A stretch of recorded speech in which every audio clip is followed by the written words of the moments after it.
What's up everybody, Dr. D here with another music production video.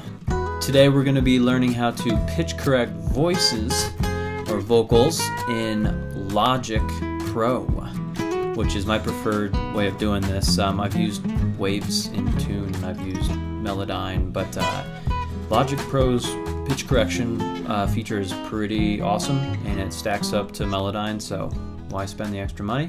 So anyway, let's get into it. So I've got a session in Logic already pulled up here. This is a vocal track and a track of the band that doesn't have the voice included. So one of the things I'll do, like I'll be mixing in Pro Tools and then I'll want to do pitch correction, and what I'll end up doing is I'll bounce the recording without the voice, and then I'll bounce like a recording of the voice soloed. Okay, cool. So you import the stems or vocal tracks in here, and the first thing you're going to need to do is show your edit window down here at the bottom here. And what I'm going to do here is turn on flex, and it's going to analyze the track there and do whatever it does. And next I need to go to this window right here, this tab right here, and I need to change it to flex pitch. Okay, so it's going to further analyze the audio and do what it does. And then what's going to happen is down here in your edit window, it's going to show you kind of like a MIDI keyboard layout, and you might have to find it, but if you scroll around, you'll find pitches similar to MIDI that coincide with the notes of your voice. Okay, so you can kind of see the superimposed audio waveform right here, and then you can also see the the pitches of those notes. You notice that there is 6 different dots, and they all are kind of like a button you can grab and then drag and change one parameter. Let's just go over what all these are. So first of all, as you can see right here, pitch drift. So what is pitch drift? Pitch drift is basically like how it drifts into the note. So if the note comes in a little too high and shoots down like this one does, you could change the pitch drift and bring it down a little bit so that it's coming in at an even pitch with the rest of the note there. Some say patient. So if you do a bunch of pitch correction, you're like, this is not sounding good, I don't like it, or I need to kind of redo this one note, you can select a bunch of notes or just one note, and you can right click and reset, as you can see. Okay, so we got pitch drift, that's like pitch drifting in, and then the pitch drift on the back end here on the top, you can change the pitch drift, which is the drift, the back end of the note, pitch wise, and have it kind of fall. Okay, so the one in the center, this is the one that you're mainly going to use.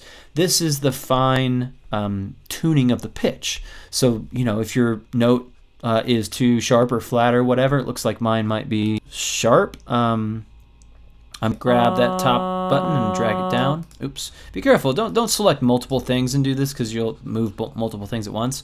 But for instance, if these two things are both out of tune, you might do them both at the same time. And you can kind of shift them down into where they should be sitting in pitch. So maybe a little bit of just pitch drift on the front there.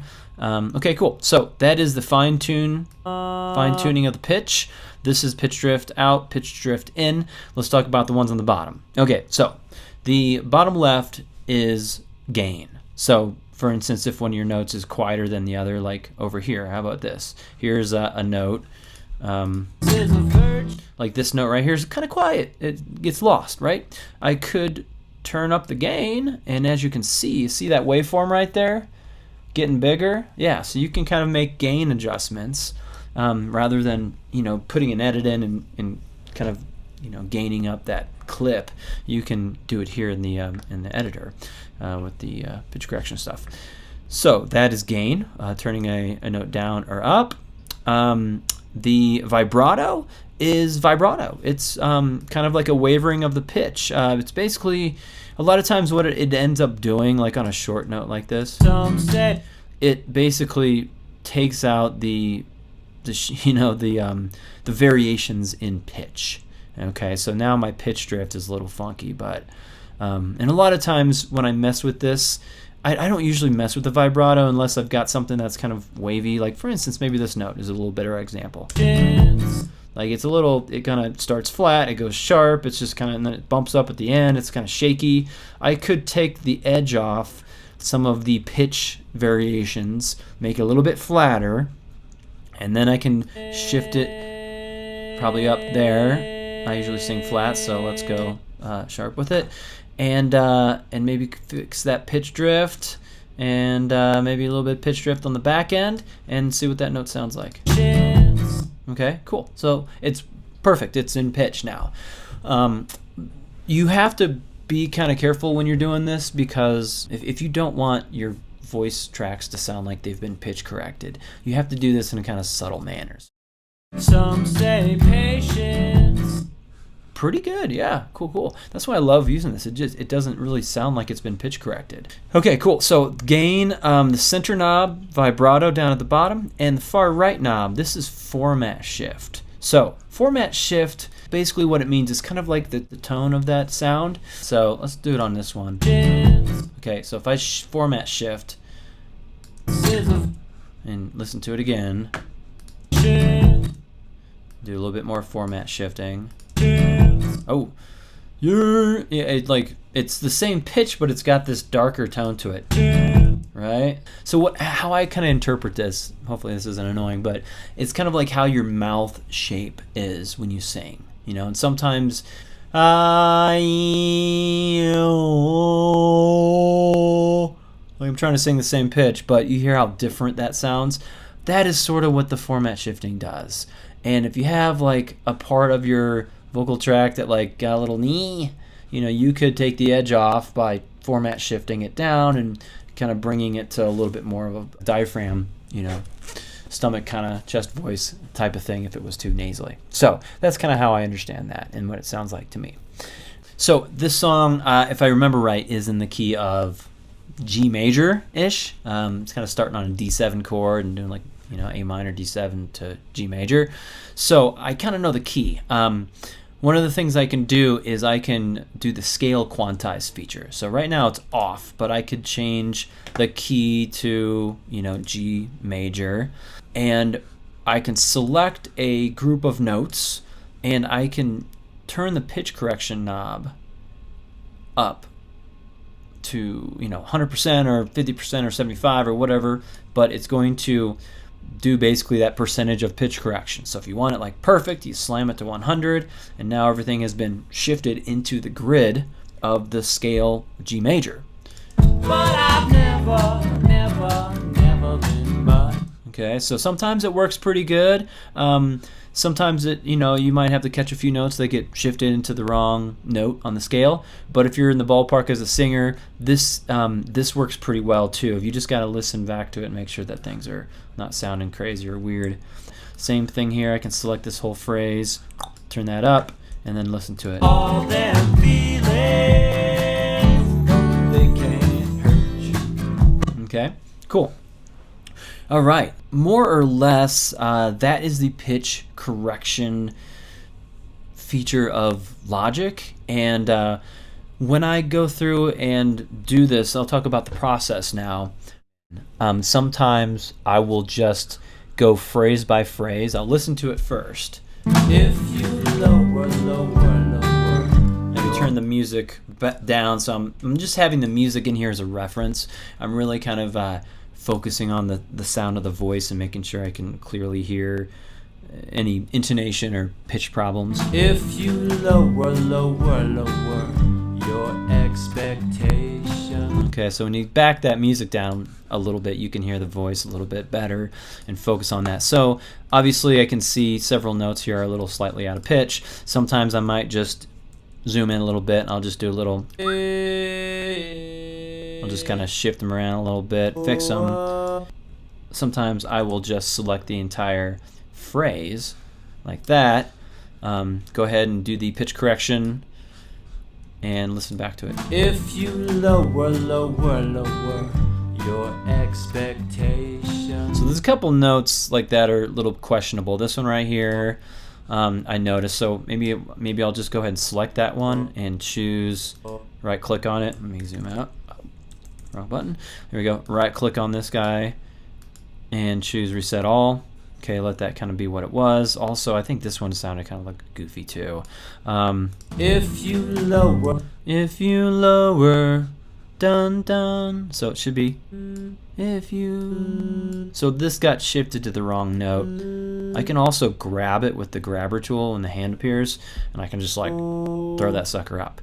Now, here's a place where you might need to use pitch drift on the way in. You see how there is kind of a pretty decent discrepancy in where this white line is and where this white line is here. That's kind of like the center point of the pitch at that moment, even though it's like controlled by a block and you're grabbing that and moving that around. The actual pitch is kind of like, you know, shifting beyond that. So I might try to use pitch drift to kind of soften that distance. You lower your expectation. There we go. Now it's a little bit better. So yeah, I'll often do like an entire phrase at a time and just listen to it a couple times and make sure it's right. It's a lot faster than like moving every single little tiny note up. But if you're trying to make this transparent and not sound like it's been pitch corrected, and you're just a couple notes that are a little flatter than they should be, because you know human voices are not perfect, and there's going to always be some intonation. But you know, for many decades, we listened to singers who never had pitch correction software and never used it. So you know, there's a certain amount of tolerance we have to hearing people sing slightly off key, and it's okay. Basically, I would go through and I would rinse and repeat, and I would like fix all the issues, all the pitch issues with each phrase, and I would also fly in if I have any backing vocal tracks, I would fly those in as well. So I might have like my lead vocal and then a couple backing vocal tracks. I'll tune those as well. Always tune the backing vocals. If you're just singing a chord or something with a couple voices, you want that to be in tune. For sure. So you can be subtle with it and just kind of trim, move a couple notes around and fix a couple pitchy issues here and there, or you can come through and you can smash the entire thing to the grid and go and listen back to it, make sure it doesn't sound weird. But once you kind of get done with that, what I will do, because I had this session in Pro Tools and I'm using Logic merely as like pitch correction software here, I would need to bounce this and bounce it at the same sample rate as my session. So in my other session, I had this set at 48 kilohertz, 24-bit. So when I go up, first of all, I'm gonna solo this. I'm gonna set my loop area to be basically the same length as the track here, just to be safe. I've got that one track selected and soloed. If I go to bounce, I'm going to bounce project or section, so it's Command B also for a shortcut. I'm going to use the PCM, so most of my recording sessions are using WAV file format, so PCM is the WAV encoder bouncer thingy export engine.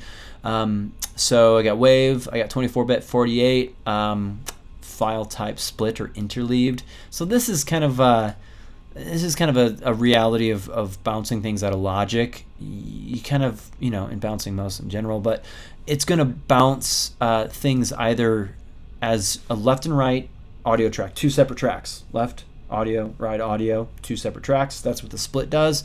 And then the interleaved is when you combine those two things and it's a stereo track. So when I'm mixing in Pro Tools, my session was a mono audio track. It wasn't a stereo audio track. So if I bounce it as a split, I'm going to have left and right. I'm going to go ahead and do that. I'll bounce it, put it on my desktop so I can find it.